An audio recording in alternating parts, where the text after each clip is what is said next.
Sir 'Ponniyin Selvan' విషయంలో ఇంకా ఎలా ఉంటే తెలుగు వాళ్ళకి బాగా దగ్గరయ్యేది ఆ సినిమా? అంటే ఆ సబ్జెక్టు ఇప్పుడు ఎప్పుడో పాతకాలపు సబ్జెక్ట్ అయినా కూడా చాలా స్పాన్ ఉన్న సబ్జెక్ట్.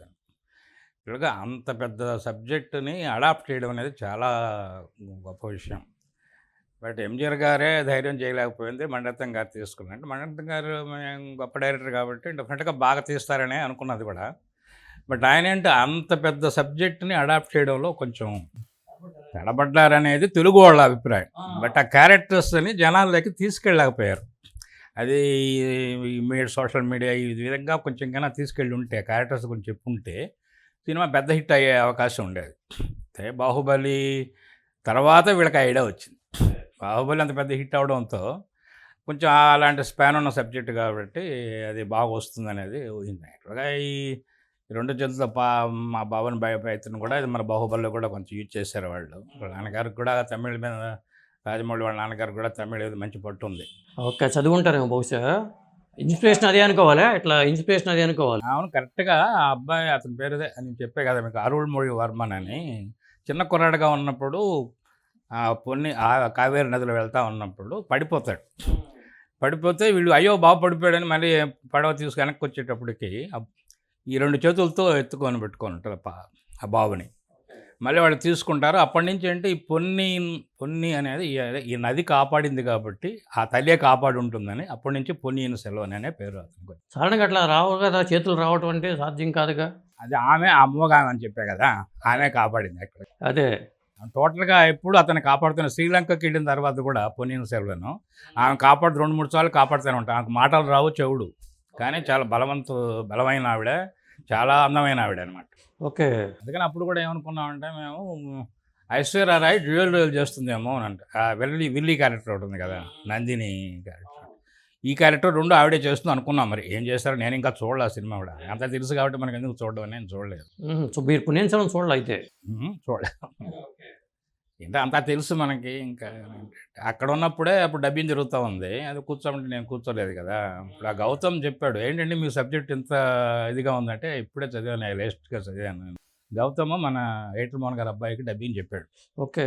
దాన్ని మళ్ళీ తెలుగులో ఈ అబ్బాయి చెప్పుకున్నాడు.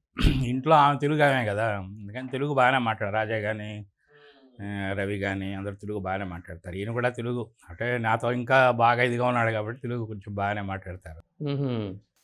ముందు తెలుగు వచ్చేది కాదు, అలా ఆమెతో పాటు తెలుగు బాగా అందరూ మాట్లాడు. అది యాక్చువల్గా ఆ చెంబీన్ మహాదేవి అనే ఆవిడకి బాబు పుడతాడు. పుడితే ఎంతసేపటికి ఆడవాడు, కదలిక లేదు. దాంతో వాళ్ళకి డౌట్ వచ్చేసి చనిపోయాడని చెప్పేసి పని మనిషికి ఇచ్చేసి ఇక్కడ పూర్తి చేసి రమ్మంటారు. అక్కడ తీసుకెళ్ళి పడుకోబెట్టేసి గొంత దొరుకుతూ ఉంటే వాడు క్యాన్ ఏడుస్తాడు లేట్గా. ఇంకా యాక్చువల్గా వాళ్ళు ఏం చేయాలి, అబ్బాయిని తీసుకొచ్చి ఆమెకి అప్పచెప్పాలి. కానీ అప్పచెప్పకుండా వాళ్ళు తీసుకొని వేరే అబ్బాయి తీసుకొచ్చి పెట్టేస్తారు. అది అంతకుముందు వంశం వాళ్ళ ఇదనమాట. ఈ నందిని వాళ్ళ వంశానికి సంబంధించిన. ఈ నందిని కూడా ప్లాన్ చేసింది ఏంటంటే ఈ ముగ్గురిని ఒకసారి చంపాలని. విక్రమ్ క్యారెక్టర్ని, జయంరావు క్యారెక్టర్ని, త్రిష, వీళ్ళు ముగ్గురిని ఒకేసారి చంపాలని ప్లాన్ చేస్తుంది. అప్పుడు కూడా ఈ మూగా చెవిడ ఆమె ఉంది కదా, ఆమె కాపాడుతుంది అనమాట. రాజును ఆమె కాపాడుతుంది, కానీ విక్రమ్ క్యారెక్టర్ని కాపాడలేరు. అక్కడ ఆ కోటలో తీసుకెళ్ళి ఎవరు చంపారు అనేది అది కూడా చాలా సస్పెన్స్గా ఉంటుంది. చాలా పారాక్రమవంతుడు, చాలా ఇదన్నమాట విక్రమ్ క్యారెక్టర్ కూడా. అతన్ని అక్కడ చంపేస్తారు. అదే అయితే విక్రమ్ పాత్ర చనిపోవచ్చు. లాస్ట్ వరకు వీడు పొన్నియిన్ సెల్వన్ ఉంటాడు. బట్ ఈ పడవ నడుపుకునే అమ్మాయి పూంగుడలు అని ఒక క్యారెక్టర్ వస్తుంది కదా, ఆ అమ్మాయి అసలు ఈయన రాజకుమార్ని చేసుకోవాలనేది ఆ అమ్మాయి ఎయిము. బట్ ఆ అమ్మాయితో పాటు ఉన్న భావాన్ని పిలిచే క్యారెక్టర్ అసలైన రాజకుమారుడు. ఓకే. వాళ్ళు ఎప్పుడో సెకండ్ హాఫ్లో ఎక్కడో చెప్తాడు ఇంకా వచ్చేటప్పటికి. అదే ఇప్పుడు మనం ఆయన గురించి మనం చాలా గొప్ప డైరెక్టర్ కదా, అదేం కాదనే దానికి. అంటే రోజా కానీ ఆయన వాటి సినిమాలన్నీ అట్లా ఇదిగా ఉన్నట్టు.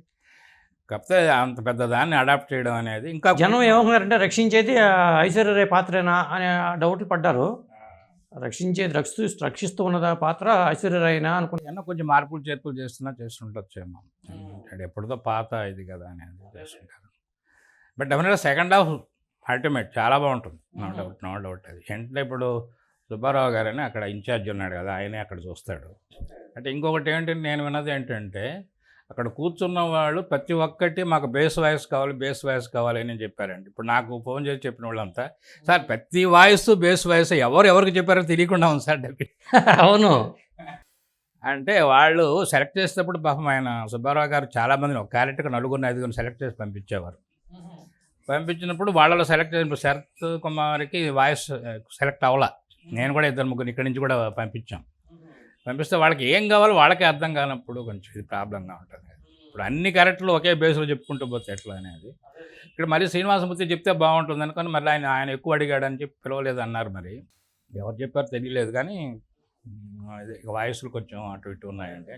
కనీసం కొన్ని తప్పుల్ని సరి చేసుకోవచ్చేమో ఇప్పుడు సెకండ్ పార్ట్లో. కొన్ని పరిస్థితులు వాళ్ళ బడ్జెట్లు ఇవన్నీ ఉన్నాయి.